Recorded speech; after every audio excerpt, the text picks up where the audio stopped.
So please, on a final day on the Lower Nile, let us bring ourselves together after a beautiful, relaxing journey, voyage, sailing through this beautiful energy of the Nile River in Egypt. Let us bring ourselves again to coherence together, focusing on our breath, focusing on our hearts, letting go a bit of our circulating mind thoughts, breathing consciously, slowly, intently, focusing on our being, on our energy, on our light, on our inner beauty, and feeling everyone together, connecting as one coherent heart, as one energy field, right here, right now, right in this present moment, allowing ourselves to open our heart even more into the infinite love that's within us, that guides us every moment of our lives and increases with every intention we give to it, to ourselves and to those around us, expanding our awareness, expanding our compassion, our compassionate action in everything we do. Breathe and allow yourself to love yourself even more, knowing the unshakable bond you have with Spirit, with God, with Source, with the great I Am, that has no beginning and no end, just as this river carries us in a continuous feeling of a journey into infinity, of no beginning and no end, feeling the softness of the breeze of the Nile, of the banks of the river, of the gentleness, peacefulness, joy that comes from this entire area and that complements our heart, and we complement it as we honor ourselves, we honor where we are, we honor each other, and we honor everyone else that is journeying on this earth right now, going through everything they are going through, either individually or as a country and globally. There is a purpose and design for everything. We may not know it always with our mind, but we can deeply feel it with our hearts. Breathe. And allow yourself to open yourself even more, also for the benevolent beings that have been with you through this entire journey, your guides, angels, galactic family, soul family, that they are always in their multitude, always surrounding us, just loving us, And all they ask is to love ourselves even more. Even more. And an awakening to a bigger truth happens one person at a time. You don't often find a group awakening. Instead, it is an individual connection that is discovered. However, when you have a gathering of those who have individually had their own personal awakening to a bigger truth, the coherence of that group together can amplify what one on their own can do. And so with that information, I invite each of you to participate with me in visualizing the violet flame of Saint Germain. This is a healing energy. And together, as we visualize the violet flame of Saint Germain, feel the energy of that healing surround the group. Together, let us bathe in that violet flame of Saint Germain. And that invitation is now extended to all those listening into this message in this moment. You too are surrounded by the violet flame of Saint Germain for healing. Within your DNA, you hold a layer of multidimensionality that is responsible for healing at the cellular level. And so now we ask you to send that violet flame of Saint Germain to the family members and loved ones of those who are in this group, and the family members and loved ones of those who listen to this message. May they also be surrounded by the violet flame of Saint Germain. We are simply visualizing, feeling, sensing, and imagining that energy, and trust that each person's inner wisdom will guide that energy to where it is needed the most.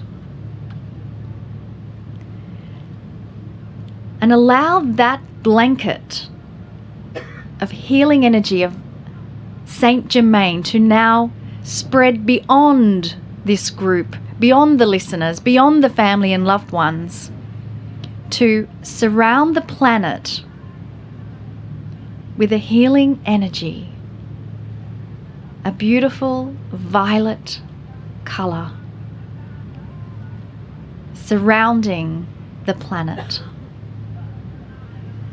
And in this coherence that we've now created, let us continue the story of woe.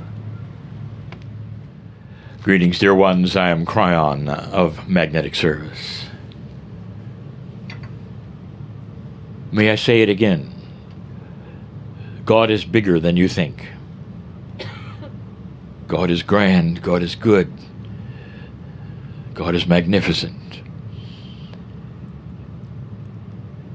God does not think like a human. God is the creator of all things. All of this, woe knew at some level. But the specifics that he was learning became his personal discovery of self. We continue this story. And woe now finds himself again in front of his teacher, Yusha. And they greet each other, and Yusha wants to know how woe is doing. Because woe always had questions, and he of course still does.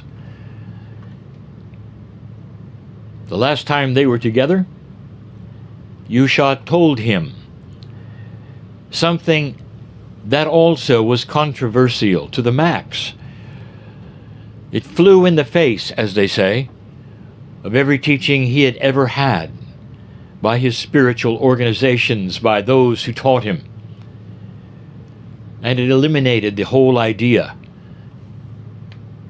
of angels and demons, and instead put it squarely on the human being to create light or destroy it. You might remember that Yusha told him that there doesn't have to be extra entities on the planet who do things like boost you up or tear you down, that human beings are very good at both. But then Yusha also told him something else, that the planet was changing, that he was in a shift, a cycle. And this cycle is greater than you think. The cycle actually includes many planets. That's coming. That also will be discovery of self. But right now, on the planet, you're starting to see light win. And that's what he told Yusha, that there would come a time when there would be more light than dark. And you would see it first by how you treated one another. And in the past, this planet has not done well at that. But slowly over time, and especially now, you have something you'd never had.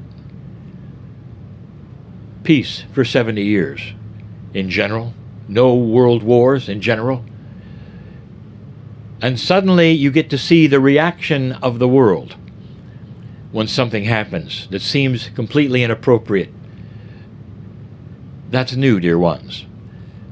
And this is what Yusha wanted to tell.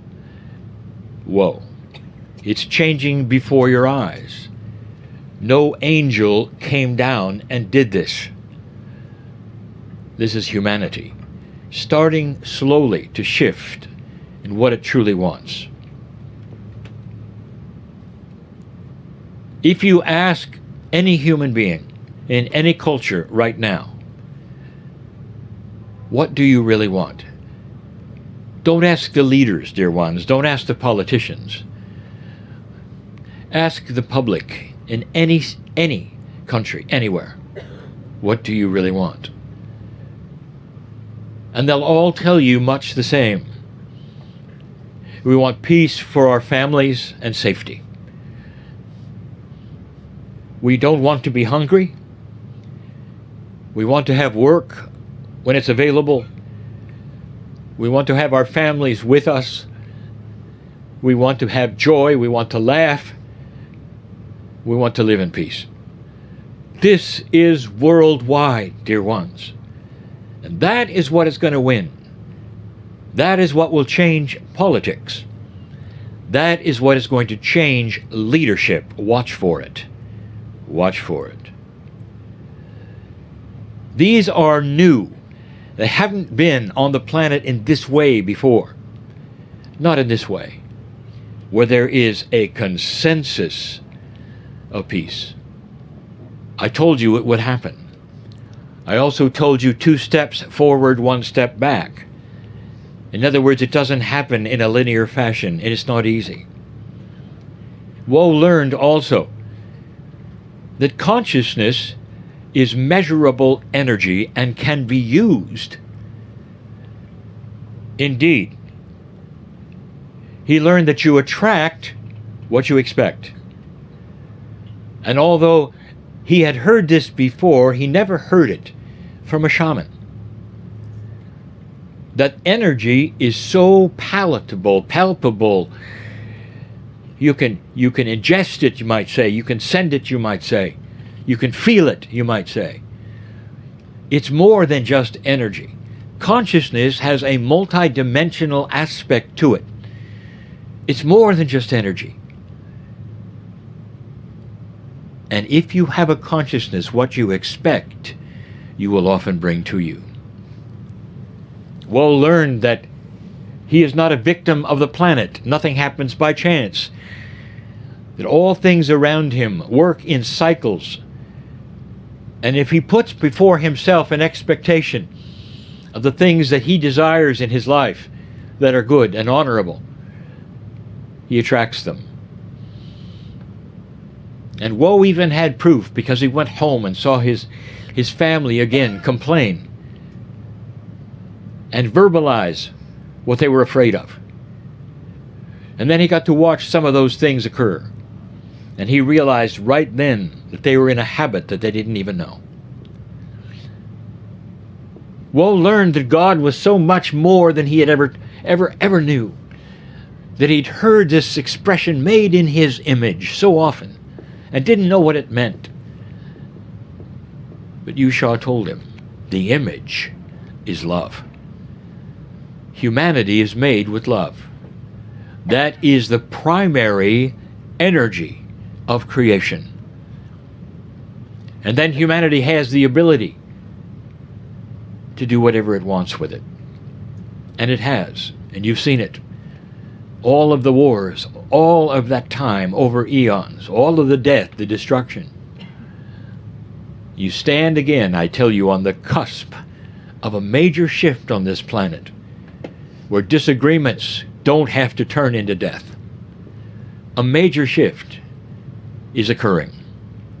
It's the beginning of something far more permanent than you might think.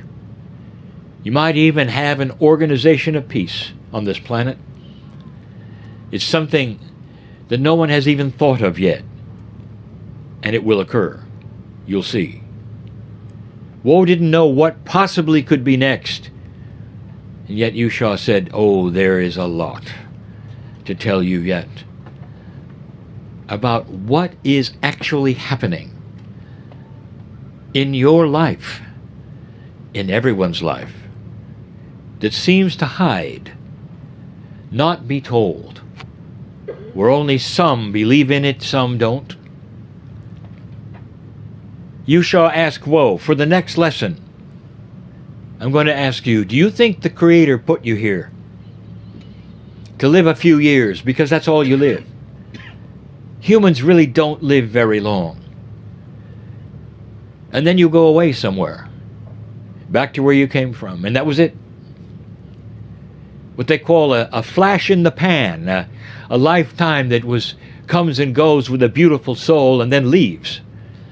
Does that make sense? What does that accomplish in the larger scheme of things? And Woe thought about it, and he said, well, I've never thought about it. And he admitted to Yusha that this was not something he ever pondered. He never pondered, what the love process would be of God or the Creator. And so Yusha told him, your soul, I told you, is eternal. It has no beginning.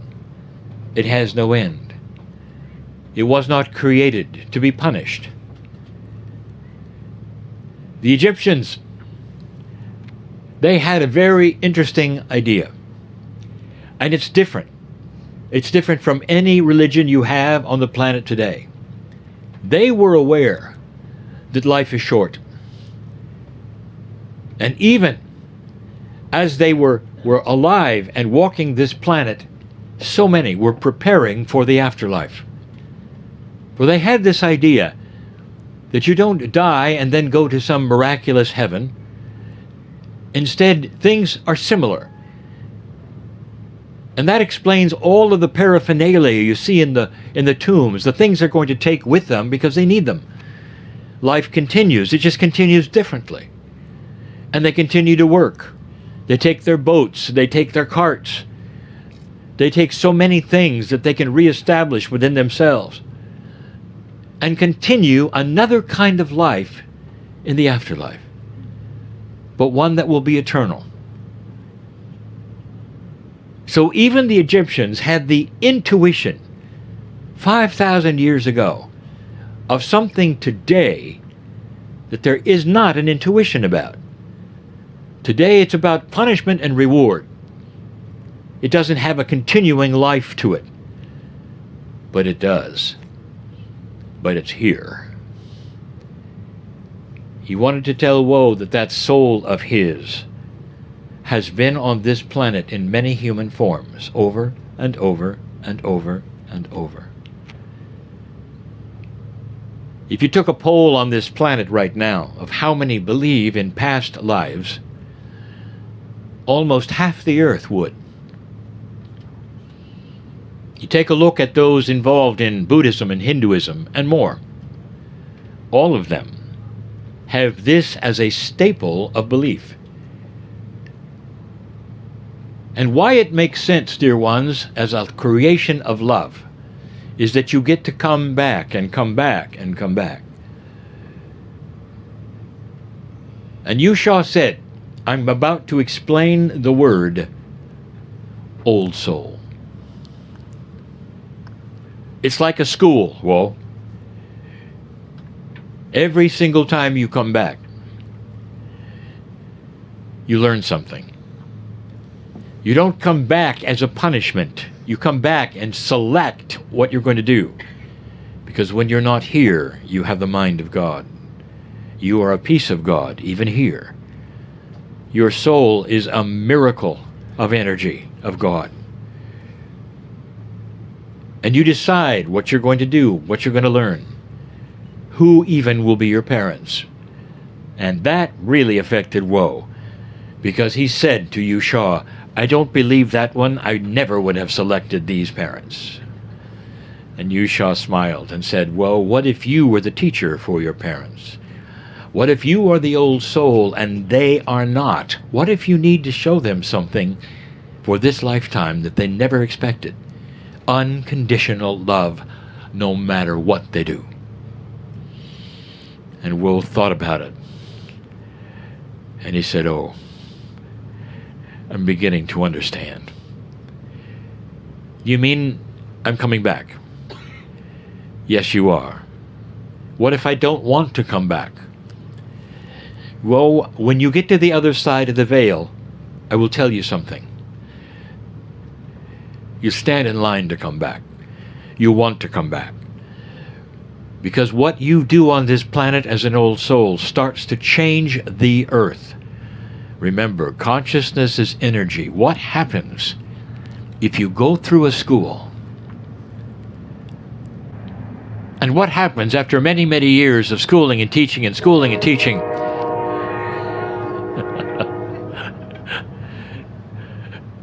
And you come back as a graduate.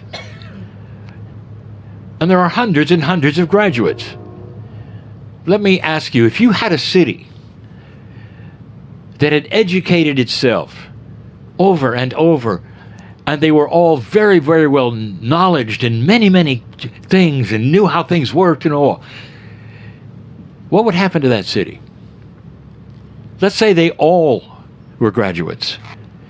That city would be very special. That city would probably not be dysfunctional because of what they have learned in that school of life. What works, what doesn't, what is love, what is not, what to do when you're in trouble. That's what's happening on the planet. More and more old souls coming back and going and coming and going and coming and back and back are creating a more compassionate population. Have you seen that in the last days? A compassionate population of the planet, where they can relate and emote love to those who they don't know.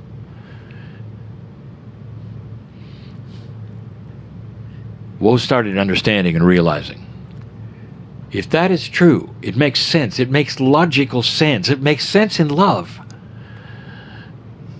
And he said it again. What if I don't want to come back? Woe, if you get to the other side of the veil and you don't want to come back, you don't have to, but you will. Woe, you will. Especially now. And Woe perked up his ears at especially now. Woe, you won't remember anything. You really don't have a firm memory of time. In your Akashic record, that's a new word, Woe. A record of your past lives is called the Akash. The Akashic record does not exist with dates.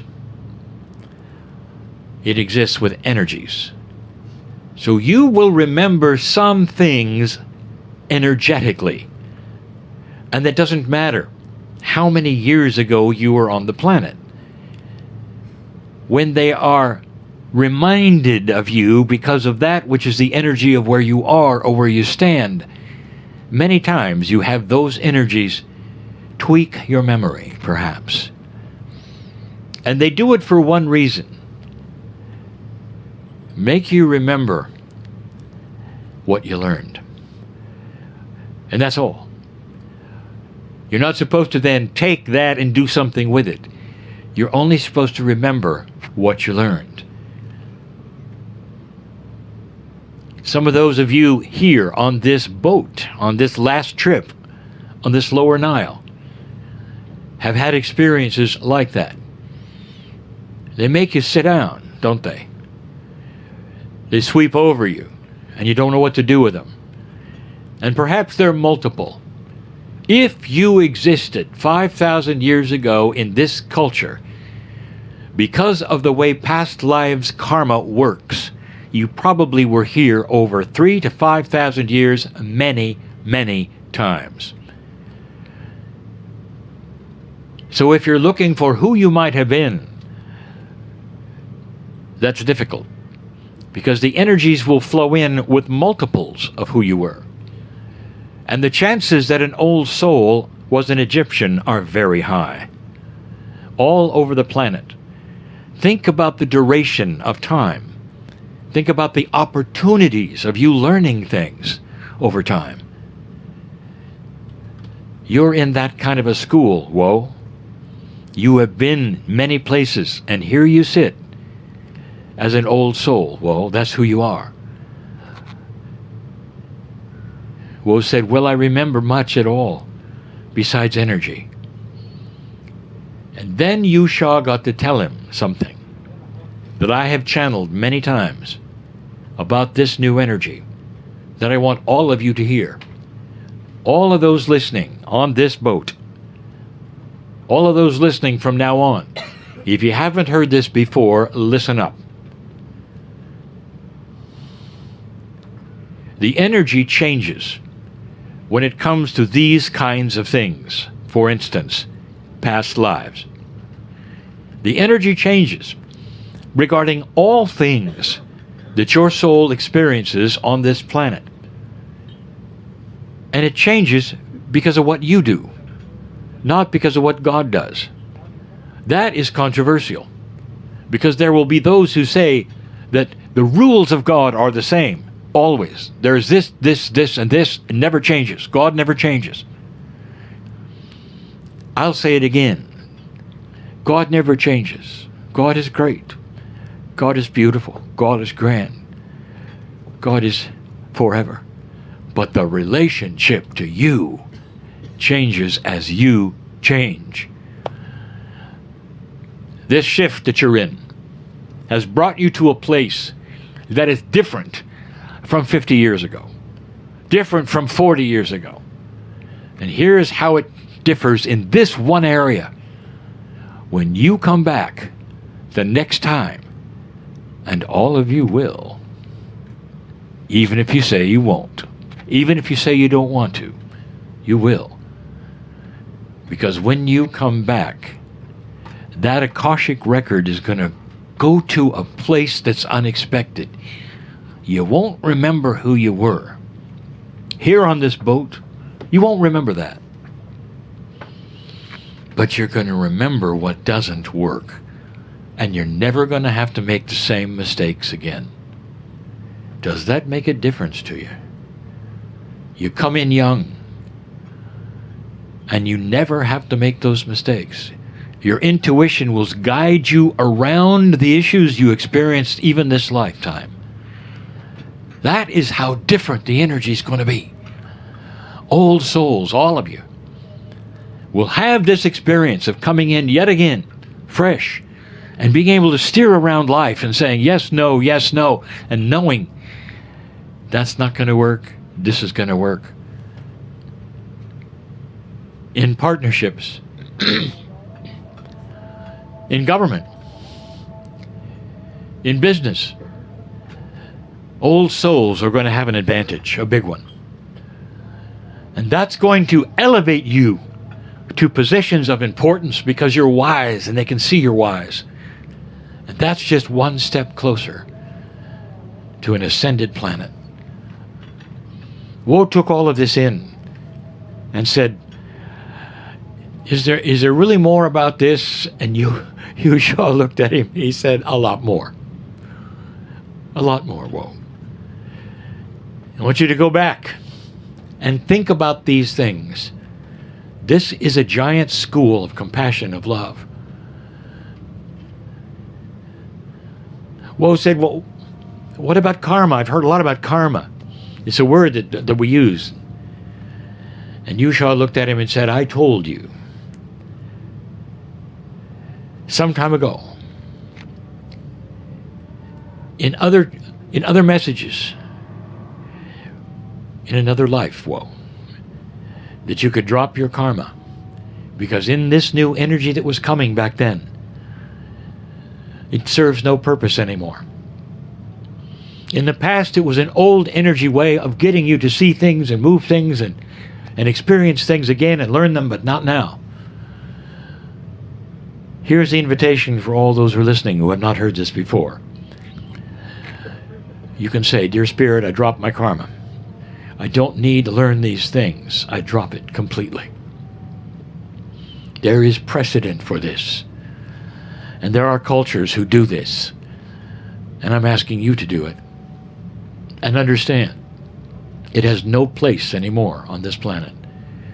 This is starting to be an energy that is fresh, different, more compassionate, where you can do more things. Expect the best, dear ones. Expect miracles, dear ones. And watch them happen before you. Woe was overwhelmed yet again, went from that place where Yusha taught him, and pondered everything, wondering how long it will take before they sink in and he becomes one, where the sand starts to recede from him, instead of him having to slog through it as he has all his life. And then Woe did something.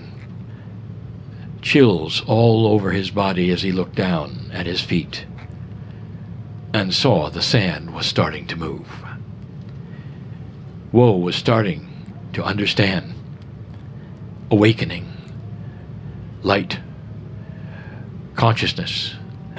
The energy of expectation. The God within. And he walked home very easily. I'm crying in love with you all.